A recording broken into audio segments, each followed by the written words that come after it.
Ecclésiastique chapitre 40. Un grand sujet d'inquiétude a été créé pour tout homme, et un joug bien dur pèse sur les fils d'Adam, du jour où ils sortent du sein de leur mère, jusqu'au jour où ils sont ensevelis dans la mer commune à tous. C'est le jour de la fin, c'est l'appréhension de l'avenir. Toutes les pensées, tous les cœurs en sont épouvantés. Depuis le roi assis sur le trône dans l'éclat de sa gloire, jusqu'à l'homme abaissé dans la terre et la cendre, depuis celui qui porte une couronne et de l'hyacinthe, jusqu'au pauvre qui se revêt de lin écru. La colère et l'envie, le trouble et l'agitation, et la crainte de la mort et le ressentiment et la discorde. Même à l'heure du repos, sur la couche dressée pour le sommeil de la nuit, trouble sa pensée. Il est en repos si peu que rien, et pendant ce court moment, il fait le guet en songe comme durant le jour. Il est inquiété par les visions de son âme, comme celui qui s'est enfui d'un combat. Au temps de son salut, il se réveille stupéfait de sa terreur qui était sans objet.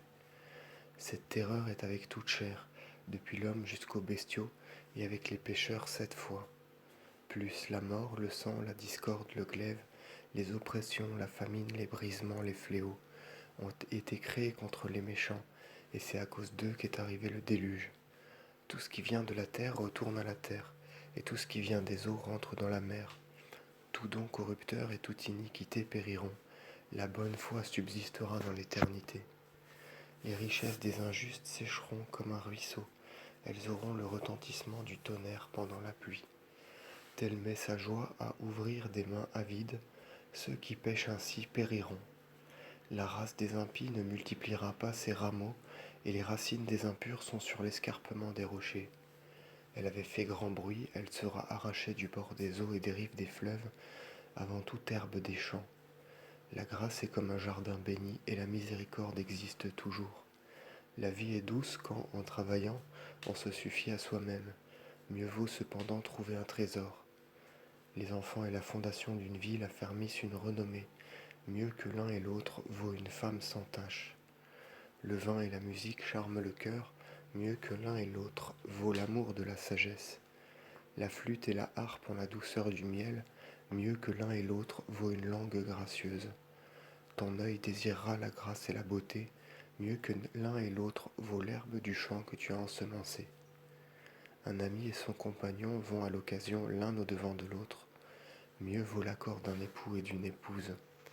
Des frères se prêtent secours au temps de l'affliction, mieux vaut le secours qu'apporte la miséricorde. L'or et l'argent donnent une démarche assurée, le bon conseil est plus estimé. Les richesses et la force exaltent le cœur, mieux vaut la crainte de Dieu. Rien n'affaiblit celui qui a la grâce du Seigneur, il n'a pas besoin de chercher d'autres secours. La crainte du Seigneur est comme un jardin de bénédiction, revêtu d'une gloire au-dessus de toute gloire. Mon fils, ne mène pas la vie d'un mendiant, mieux vaut mourir que mendier. L'homme qui regarde la table d'autrui n'a pas une vie raisonnable, il souille son âme avec des mets étrangers.